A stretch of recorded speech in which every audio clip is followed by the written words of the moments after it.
Lalu bagaimana keterangan para saksi ini bisa memperjelas gambaran besar kasus pembunuhan Brigadir Yosua, dan untuk membahasnya lebih dalam, sudah terhubung bersama kami akademisi hukum pidana Jamin Ginting. Halo, selamat sore Pak Jamin, apa kabar? Selamat sore Mas Bram, kabar baik. Baik, dalam kondisi baik tentunya, alhamdulillah. Pak Jamin, ini kemudian menarik ketika di hari Senin kita meng-highlight salah satu saksi yaitu Susi dengan dugaan adanya kebohongan dalam informasinya, bahkan di minggu lalu ada AKP Acai juga yang diingatkan oleh jaksa. Mengapa kemudian hakim dan juga jaksa bisa mengambil kesimpulan adanya dugaan kebohongan begitu? Apakah ini hal yang lazim dalam sebuah persidangan, Pak Jamin? Ya, jadi begini, jaksa itu pertama dia menghadirkan saksi yang pasti saksinya yang memberatkan. Sama sekali saksi yang dihadirkan itu adalah saksi korban, ya sesuai dengan ketentuan pasal 160 huruf B. Nah, saksi korban ini akan menceritakan tentang keadaan korban seperti apa, bagaimana korban tersebut ya mengalami suatu tindak pidana. Setelah itu ada saksi yang selanjutnya disebut saksi yang melihat dan mengalami adanya suatu perbuatan pidana sebagai rangkaian dari dakwaan JPU. Nah, hakim dalam memeriksa saksi tersebut sesuaikan dengan apa yang dihadirkan oleh jaksa penuntut umum, khususnya terkait dengan dakwaan itu. Dakwaan itu kan dibuat sedemikian rupa. Dan kalau ada keterangan saksi yang berbeda dengan apa yang dia sampaikan waktu penyidikan, maka yang diambil keterangan yang benar tersebut adalah keterangan yang disampaikan di depan persidangan. Baik. Nah, itu sebagaimana dimaksud dalam pasal 185.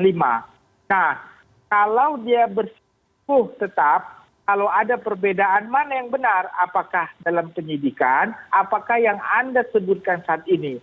Tetapi, hakim tidak selalu mengiyakan, artinya mengiyakan benar adalah di persidangan. Bisa saja dia berubah pikiran dalam persidangan karena dipengaruhi oleh siapa? Bisa saja dipengaruhi oleh PH-nya atau orang yang berkepentingan mengarahkan dia supaya ngomong tidak dengan jujur dan mengikuti skenario-skenario yang dibuat oleh orang yang berkepentingan tadi. Sehingga hakim harus mempunyai keahlian dan sensitivisme yang untuk mendengar, nyatakan sebenarnya Anda ini memberikan keterangan nggak benar. Nah, kita lihat contohnya pada saat itu ya, tanyakan bagaimana dia mengetahui kalau Ibu PC dingin kakinya. Tapi dia sendiri pernah pegang kakinya, baru memegang badannya.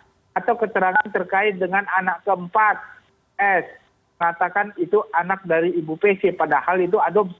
Nah, akhirnya tahuan dia berbohong dan dia mencabut keterangan sendiri begitu. Nah, inilah keahlian ya dan kemampuan hakim untuk membuka ya kebohongan tersebut di depan persidangan. Begitulah reaksinya. Pak Jamin, tapi sebelum kemudian saya menanyakan apakah kemudian ada konsekuensi hukum ketika ada dugaan kebohongan dalam persidangan, apakah kemudian ketika seperti Susi misalkan mengatakan bahwa apa yang disampaikan di persidangan adalah yang benar dan dia mencabut BAP sebelumnya, apakah ada konsekuensi di situ? Apakah kemudian ada kemungkinan dia memberikan keterangan palsu pada saat di BAP, ini bisa menjadi konsekuensi hukum, Pak? Iya. Kalau dalam ketentuan di pasal 174 mengatakan orang yang memberikan keterangan bahwa sumpah setelah ditegur supaya dia memberikan keterangan yang benar, tetapi dia tetap bersikukuh memberikan keterangan yang tidak benar, maka hakim bisa memerintahkan kepada jaksa penuntut umum untuk memproses orang tersebut dan menyatakan orang tersebut melakukan tindak pidana, memberikan keterangan palsu di bawah sumpah, bagaimana diatur dalam pasal 242, memiliki sanksi 7 tahun penjara. Bagaimana pembuktiannya? Buktiannya adalah apa yang sudah diingatkan. Jadi nggak boleh langsung Anda bohong gitu nggak. Diingatkan dulu. Seperti kemarin, diingatkan oleh jaksa penuntut umum, Anda harus mengatakan yang benar. Kalau tidak Anda mengatakan yang benar dan bertahan terus tentang keterangan Anda, cara itu adalah itu, Anda akan dikenakan pasal 242 sesuai dengan ketentuan pasal 174. Baik. Nah, kalau sudah dikatakan sebegitu, sudah diperingatkan, tetap saja dia bertahan bahwasanya keterangan yang dia lakukan itu, hal dia ketahui itu adalah kebohongan, maka akan diproses dan ditahan dakwa dengan pasal 242. Baik. Nah, Pak Jamin, ini langsung pada saat itu juga. Tapi kita lihat kelihatannya ya, menurut pengamatan saya, tim tidak langsung pada saat itu mintahkan untuk ditahan. Ya, jadi kemungkinan untuk ditahan dengan pasal 242 itu kecil sekali ya begitu. Baik, oke. Kalau kemudian dengan pasal 242 itu apakah kemudian harus menunggu semua proses yang sedang berjalan sekarang selesai? Artinya ada dikonfrontasi dengan saksi lain, ada konfirmasi terhadap kemudian saksi ataupun terdakwa lain, atau kemudian bisa saja jaksa kemudian menaikkan statusnya dari saksi ke tersangka. Seperti apa? Ya, sesuai dengan ketentuan hukum acara pidana, maka orang ini kalau sudah bisa dibuktikan pada saat itu adalah kebohongan berdasarkan bukti yang nyata, maka harus diperiksa dulu orang ini. Ya, bahkan dikatakan di situ kasus yang utamanya ditahan dulu, tidak dilanjutkan sampai dapat dibuktikan bahwasannya ini telah berbohong. Kalau memang kesaksiannya itu sangat dibutuhkan untuk membuktikan suatu tindak pidana. Tapi kan dalam hal ini Susi ini sebenarnya kualitas saksinya tidak menentukan. Susi ini hanya menunjukkan adanya motif suatu perbuatan pidana, yaitu yang di rise up ya, atau yang dikatakan oleh penasihat hukum kalau sebenarnya ada pelecehan seksual sehingga FS Sambo ini mempunyai emosional yang tidak terkontrol ya, dan tak terkendali sehingga melakukan pembunuhan. Itu sebenarnya larinya ke sana, Mas. Jadi sebenarnya relevansi langsung terkait dengan perbuatan pidananya yang ada di Duren 3 nggak ada kaitan secara langsung ya. Baik, tapi kemudian jika itu adalah saksi utama, maka sebetulnya sangat bisa menghentikan kasus utama terlebih dahulu ya, untuk kemudian membuktikan apakah saksi dari, jika kemudian statusnya adalah saksi utama, ini benar atau tidak. Nah, ini pertanyaannya kemudian, apakah hanya kemudian ini tergantung pada kehendak jaksa saja, meningkatkan statusnya dari saksi menjadi tersangka, atau kemudian bisa juga dengan ada aduan begitu dari pihak luar, misalkan seperti pihak korban atau kuasa hukum dari korban. Seperti apa, Pak Jamin? Ya, jadi semua pihak boleh. Kalau langsung sesuai dengan 174 tadi, hakim langsung ditahkan. Secara otomatis jaksa menetapkan dia sebagai tersangka. Atau jaksa mencari bukti lalu menetapkan dia sebagai tersangka berdasarkan bukti yang kebohongan tersebut. Lalu bisa juga penasihat hukum. Penasihat hukum kemarin juga sudah mengingatkan.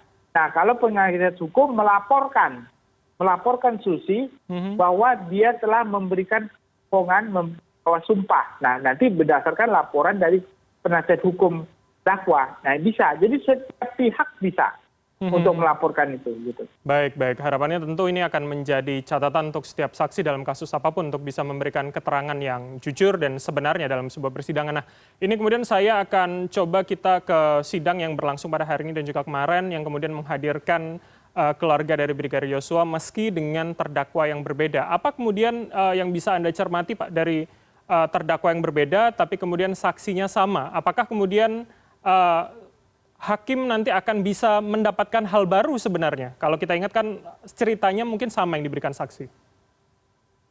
Ya, ini berdasarkan pasal 160 huruf B mengatakan saksi yang pertama kali diperiksa itu adalah saksi korban. Jadi karena saksi korban belum pernah diperiksa khusus untuk terdakwa Kuatmaruf dan RR, hari ini dihadirkanlah si korban.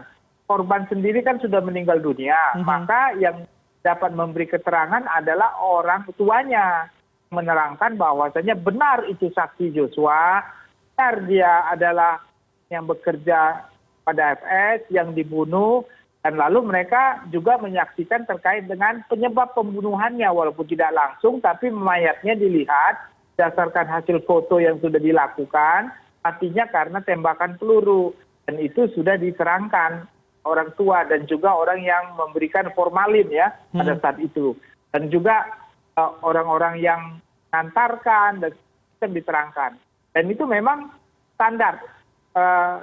Dakwaan sekali yang didengar adalah saksi korban, dan itu sudah dilakukan pada saat ini. Dan menariknya adalah di samping dia adalah saksi korban, dia juga ada saksi yang mengenal para terdakwa. Seperti Vera, pacarnya Joshua, dia bilang dia tahu bahwasannya ada rencana pembunuhan terhadap Joshua melalui video call ataupun cara dengan Joshua terkait dengan squad-squad yang disampaikan di Magelang begitu. Sedangkan si Reza kenal dengan RR, dia juga sering ke rumah guling ya, ketemu, ngobrol juga dengan mereka. Itu aja kira yang ingin disampaikan pada hari ini, Mas. Baik, baik. Kita akan tunggu seperti apa kemudian jalannya sidang di sidang-sidang berikutnya dan juga sejumlah keterangan saksi. Terima kasih Pak Jamin Ginting, akademisi hukum pidana telah bergabung bersama kami dan memberikan insight di CNN Indonesia Newsroom. Selamat sore, salam sehat Pak Jamin. Salam sehat.